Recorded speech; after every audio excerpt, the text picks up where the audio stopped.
let me just add dyan, Yusek Claire.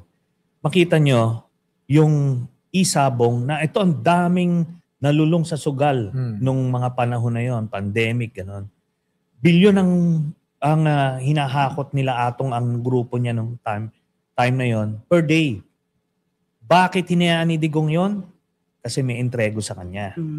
Meron sa kanila entrego, niyaan. Ngayon, nung nagkakagulo-gulo na, nag-aaway-away na yung mga gambling lords kung sino yung magmomonopolize noon. Doon niya pinahinto, mga May na ito of 2022, pinahinto niya kasi bagong papasok na itong Marcos administration. And immediately, pinagbawal ni President Marcos yan. Alam niyo, maraming OFW, karamihan ng mga DDS, daming nalulong dyan sa isabong na yan. Mga sundalo, mga pulis. Kaya ngayon nahinto yan, ang laking ginhawa sa mga nanay, mga asawa ng mga nalulong.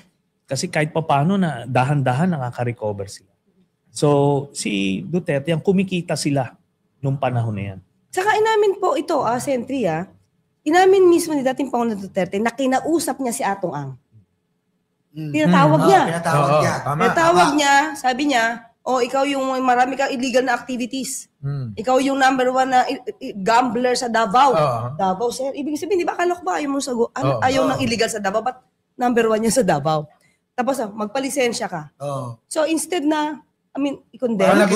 Ginawa niya parang consultant. Parang consultant dahil sa gambling. So, walang pagkakaiba yan kay Michael Yang. Yusek. Alam mo, parang napaisip ako na ngayon Sa totoo lang, Yusek. The last time nanood ako sa isang podcast ng anak ni Digong Maganda daw ang pogo, maganda daw ang sugal, malaki daw ang pinasok sa Pilipinas ito. Pinagmalaki pa. Malaki ang pinasok sa bulsa nila. Kasi, di ba sila Harry Roque, yan, dami yan. Pumasok billion sa kanila. Kaya nga sana, sa mga sumusuporta sa kanya na hindi pa kulto yung level, ito maliwanag ito, yung mga ebidensya na ito.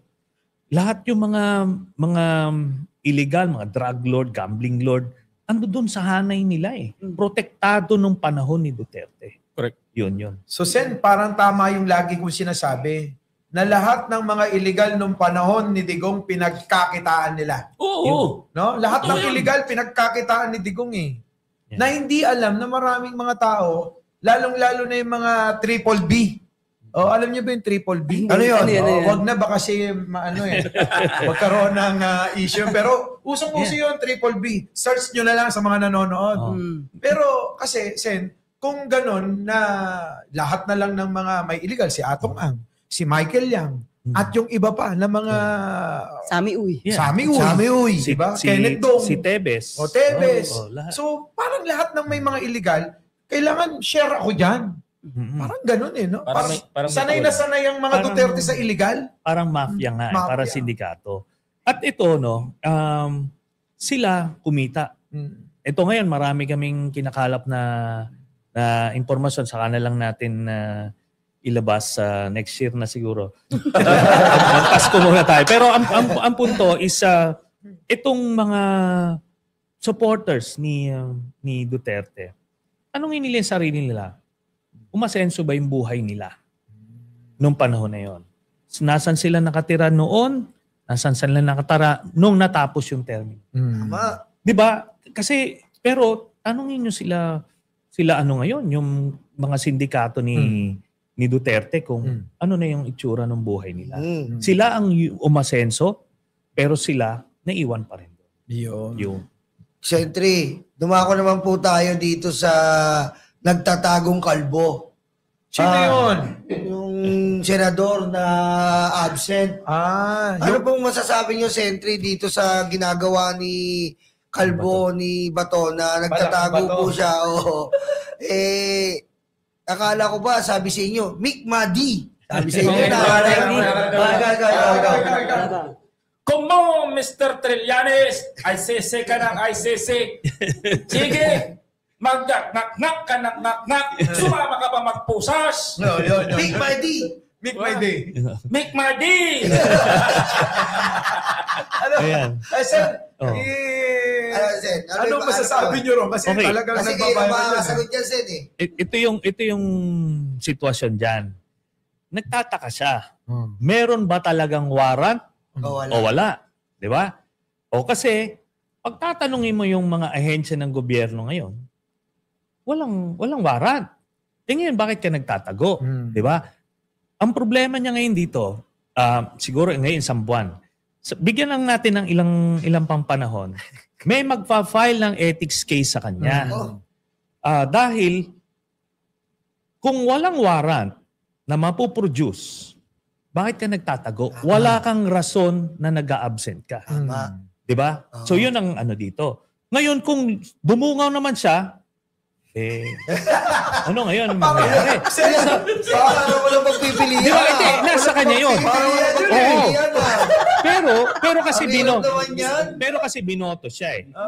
Binoto siya, may mandato siya, kailangan pumasok. Kasi sabi ko nga may dalawang precedents dito. Yung case namin ni Sen Laila, ni Kong Laila ngayon, naditini kami nung 2003 to 2007 nung nagsenador ako, nakadetain siya rin, nakadetain. Pero nagpa-function kami. Nagpa-file ako ng bills and resolutions. Tapos nag-conduct na ako ng committee hearing sa loob ng detention facility. At yun yung pagpataas ng sweldo ng sundalo, police, government employees. Doon yun kinandak sa loob ng kulungan. Nice. So in short, nagpa-function kami. Si Senator Lacson, nung time na kinasuhan din siya ni GMA dahil tinatarget din siya. So he felt unjustly persecuted, kaya nagtago siya. So yun ang similarity ni Bato. After 9 months na nagtatago si Senator Lacson, kinandado yung opisina niya. Hindi na nireleasean ng pondo, yung mga empleyado niya, inabsorb na ng Senate Secretariat. Ganon ang pwede mangyari kay Bato. Si Senator Lacson, may warrant na ang feeling niya, hindi ako yan. Prinaject siya ni Itong isa, wala pa naman warrant. Walang nakikitang warrant. Di ba? Kahit anino, wala. Even sa Supreme Court, sinabi nga ng Solgen, premature yung application mo ng TRO kasi wala namang warrant. No. So, bakit ka in short, wala kang reason magtatago. Ngayon, pagka nag-decide ng ethics case, pwede siyang matanggal dyan. Nako. At sa 2028 ngayon, yung second half ng termino niya, ipapasa na dun sa number 13. Baliwala na. Dapat. Ang sabi ko kasi kay Bato, sumunod dito sa Netherlands. Marami akong plano. Ipagluto niya ako ng munggo. Alam mo, Sani.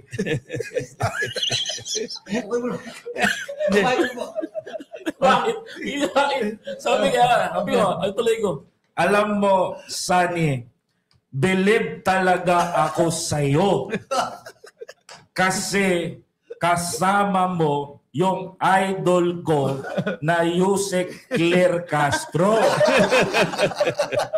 Sani, kapag Yusek Claire, kapag pwede ba mag-tandem kayong dalawa. Uuwi ako ng Pilipinas, mag-uli ako sa Davao, sabihan ko ang mga tao doon na ako, iboboto ko si Sani kapag kasama si Yusek Claire. Okay na Sani, si Bato. Matanggal man yun sa Senado. Pagpis na tayo, dili na kita batuhin ng microphone.